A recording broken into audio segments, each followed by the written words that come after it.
that you've laughed about. Well, the names have all changed since you hung around, but those dreams have remained and they've turned around. Who'd have thought we'd meet ya? Who'd have thought we'd meet ya? Here where we meet ya. Here where we meet ya. Yeah, they tease him a lot, 'cause we got him on the spot. Welcome back.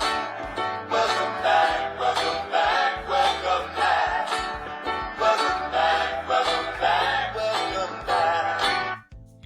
What's going on? What's going on, YouTube, Facebook, wherever you might be watching this video at? And as always, welcome back. Welcome back to fans coming to the NFL. I missed it. I missed it a lot. There was just something about not having fans in the stadium, whether I was there, you was there, or one of your friends was there. It just makes the game seem much more real. It just, last year, we got through it. Good season, what have you. But welcome back to the fans. And tonight's game, the Cowboys vs Bucs, Thursday Night Football. Welcome back to the NFL. These games officially count. As always, this is Riley's Talk. My name is Benjamin, or Boogie, whatever you choose to call me. So let's get right into it. But as always, do me a favor, like, subscribe, and share if you like the video. Off the subject real quickly, of course, there's a lot of political things going on in the world. This is me, a young devil dog at 18 years old. This is my shout out to all the men and women, sailors, soldiers, and airmen that were killed over in Afghanistan last week or 2 weeks ago. So rest in peace to you, brothers. I feel for your families. On top of that, September 11th is all the backdrop of this all the backdrop of September 11th is this week, 20 years to the day of the 9/11 attack. So let's get into it. The Bucs, Super Bowl champs. Yes, they pulled it off. Personally, I believe they just got hot at the right time. Keep in mind, at one point they were 7-5. So, top-notch defense. Oh my gosh, that defense was smothering, especially the run defense. They also have Tom Brady, but more importantly, Tom is the man. We know this. I'm not the world's biggest Tom Brady fan. As a matter of fact, I'm being honest with myself, I'm more of a Tom Brady hater. But Tom is the man. But he has a bunch of weapons at wide receiver. I mean, a crap load of them. Mike Wallace, Chris Godwin, Gronk. Who am I missing? Antonio Brown. I mean, he has weapons. Let's get to the Cowboys. They had an injury-riddled 2020 season. Dak Prescott went out week 5 in the third quarter against the Giants. And prior to that, he was smoking. That offense, that is a Super Bowl offense. That offense can score with the best of them. They can score against any of them. That is a Super Bowl offense. So for this upcoming season, be on the lookout for the Cowboys if they can stay injury-free. But the problem with the Cowboys last year, oh my gosh, that defense, historically poor. And we're going to get into that in a little bit as far as the numbers and things of that nature, but that defense was crap. So next slide. Like I said, let's talk about the Cowboys and those injuries. I just alluded to this. Dak was balling before that injury. In this podcast or video, what have you, I am only judging the Cowboys 2020 season based on their first 5 games. Because their offense revolves around Dak Prescott. To a smaller degree, Ezekiel Elliott, but Dak is what makes them go. So in those first 5 games, he averaged 371 yards per game in 5 games. Now, if he would have played a full-fledged 16-game season, and he would have continued that trend, he would have had right under 6,000 yards at 5,939 yards. That would be an NFL record. Now, Peyton Manning holds the one at 5,477. He would have obliterated Manning's record by, in my opinion, by about 600 yards, give or take, almost like, for the most part, 2 games. So in those 5 games that Dak played, the Cowboys averaged 32.6 points per game. That was easily tops in the NFL. Through the 16-game season, the Packers led the league with 31.5 points. So that no one could stop the Cowboys offense. That offense was rolling. Even if you're not a Cowboys fan, those games that they played in, win or lost, were highly entertaining. So let's get to our next slide. I just mentioned Zeke. So Zeke had a down year per his standards. And if you've been paying a little bit of attention to it, Zeke has had about 2 or 3 straight down years. Now, you have a bad year. It just was a down year. He had 979 yards and 52 receptions. So he still did his thing. 73 yards per game rushing. Now, here's a key stat. If you add his rushing and you add his reception yards, he was on pace for 718 total yards after 5 games. Again, I'm only counting the Cowboys up to those first 5 games before Dak got hurt. If he would have kept that pace up, though, that would have been 4th best in the league. I think behind Kamara or someone like that. Zeke's biggest strength, although he's a great runner, his biggest strength with Dallas, he is a threat out the backfield. He is probably their biggest threat that they have in the passing game because you don't know what he's going to do. And he's very good in open space. So let's get to our next slide. There was one hidden injury with the Cowboys last year. A lot of people did not notice this. It was Gerald McCoy. Gerald McCoy had about 6 or 7 good seasons in Tampa Bay. I think he went to Carolina for 1 season. He's a nose tackle. Now, a nose tackle, for those that don't understand, sometimes they don't have the most gaudy stats. And if they don't have gaudy stats, that's a good thing. Reason being, because guess what? That means they're eating up a double team. So the offensive center and the offensive guard has to take them on in a 3-4 defense. So since 2 guys have to take him on, that leaves a roaming linebacker to do what it is they do. Blitz, play in the pocket, what have you. Again, he was a quality player for the Bucs and the Panthers for years. So once he got hurt in the preseason last year, this was another injury that added insult to the Cowboys' already porous defense. That defense, as you can see, trash. Straight garbage, straight blue. They were horrible. You couldn't get any worse. The Cowboys could not stop anyone last year, even in those first 5 games. Like I said, they were historically bad. Remember I just said the Cowboys offense scored 32.5 points per game last year through those first 5 games. Now, if they would have kept that up, that would have been easily number 1 in the NFL. But at the same time, they gave up 36 points per game through week 5. Detroit ended the season at 32.4. So the Cowboys, if that trend would have kept up, was still much worse than Detroit by almost 4 points per game. That is horrible. You can't score 32 points per game and be the number 1 offense, yet give up 36, when in the NFL, the average score per game is almost like about 23 to 17. So you're giving up almost 13 extra points per game than the NFL average. Teams ran 1,054 plays against the Cowboys. Now, what that tells me is that the Cowboys could not get off the field. That means a lot of 3rd down conversions, a lot of long plays, a lot of long drives, and this made them the 8th worst in the league at total plays run against them. Sacks. They only had 31 for an entire year. That's less than 2 per game. Anybody can do the math. That's very simple math. The 16 games, if you get 2 per game, that would be 32. They only got 31, so I'm assuming they're like 1.8, 1.9 or something like that. You're not getting any pressure on the QB in the backfield, so you're just going to stay on the field. And like I said, the sacks, that was for 27th in the league. You have to put pressure on the quarterback in this current NFL passing happy league we live in. So if you're not doing that, you're going to give up a lot of yards. So next slide. Now let's talk about the Bucs. As you can see, I got Rodman and Wallace here, basketball players. But guess what? They've always been the ones that said this. Defense wins championships. In fantasy football, we all know all about the big time playmakers, the guys that make the big bucks, what have you. But if you don't have a defense, you simply just will not win. The Bucs had a smothering run defense, one of the best I have ever seen in my 40 years on this earth. They only gave up 80 yards per game.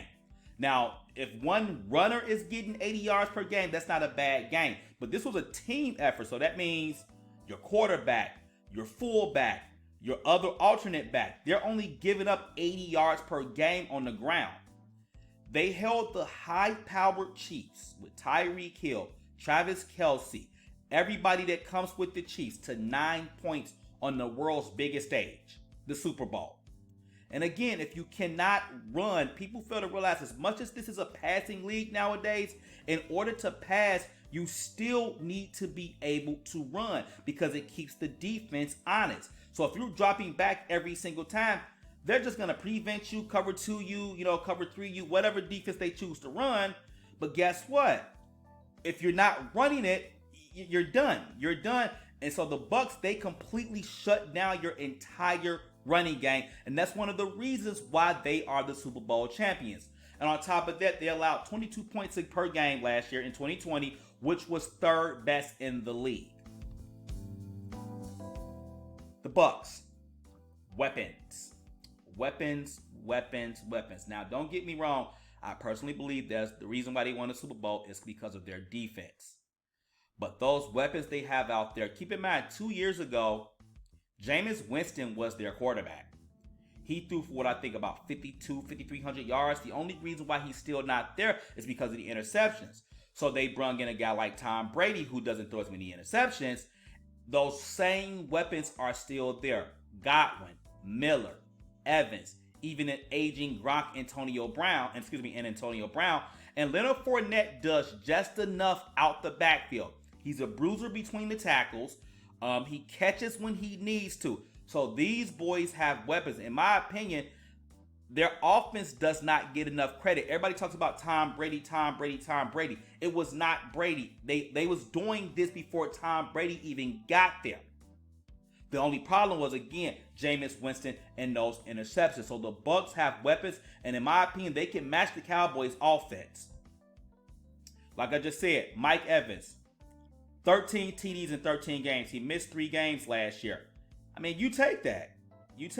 This man is guaranteed to give you 6 points every single game he steps on the field. Chris Godwin, Mr. Reliable. This is your third down receiver. This is that receiver where it's 4 down territory and it's 4th and 15. And you might not make the entire 15 back, but he can get you 13 yards and make it 4th and 2, which is much more manageable.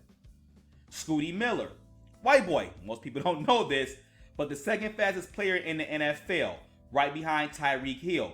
And of course, you got the controversial Antonio Brown. But in Tampa, he was given new life. Now, he might not make the same payments that he was going to get in Pittsburgh or New England or in Vegas, but he has new life. He's on a winning team. And when people are on a winning team, they play much better, much harder, and much faster.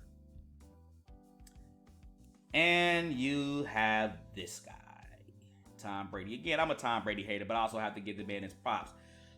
Tom doesn't need any introductions. He doesn't. I mean, what is it? 7 Super Bowls out of 10 tries. Top 5 in almost every category you can think of. Passing, completions, percentage. And it's just the Super Bowls alone. And he's doing it at age 42. I'm actually kind of surprised that he's coming back for another year, but he's still doing the thing. And those little dink and dunk passes, he took that same thing out there from New England to Tampa Bay, and he kills you with it. 5 yards here, 7 yards there. You bring it up too close to the line, guess what? He's going to beat you deep. So this guy, I hate to admit it, but he is the man. So let's play chess. Things that will win the game for each team. This game is really not hard to break down if you understand both teams, if you understand both personnel, things of that nature. Before we play chess, let's get into a significant injury report. Zach Martin is likely out due to COVID. That is the Cowboys' left guard. Now, it's due to COVID. I think he has like a 48-hour time frame where he has to pass the COVID test 3 times. I think his last test is at like 4:30 Central Time. If he passes it, Jerry Jones is going to put him on a private plane and get him out to Tampa Bay real quickly. But it's just too many logistics involved. Most people are assuming that he is out. I think he's asymptomatic or something like that. He didn't catch COVID himself. It's more like a contact tracing again. Look, I can't wait till this whole COVID aspect is over. I really cannot. It's just messing up life. That's another story. I'm not going to get to the politics of it. But so Zach Martin, their left guard, is out. And that is a really key injury. And I'm going to get to that in a moment. Can the Cowboys contain the Bucs defensive line with that injury? Sua, Veda, and Golston are a three-headed monster. Now, Sua and Golston are kind of on the downside of their careers, but they are still very formidable. But Veda, on the other hand, he plugs up that middle. Remember, I just said earlier that if you are a nose guard, you don't want to have high stats. You don't want to have a lot of sacks. You don't want to have a lot of tackles in the backfield. Your job is to take on a double team. Nose guard next to quarterback might be the toughest position in the NFL because you take a beating. Because that means you can demand a double team. Somebody has to cover you twice every single snap. If not, then you're getting into the backfield. So again, can the Cowboys contain them with that injury? We shall see. The game within a game. Again, this game is not very hard to break down if you understand both teams.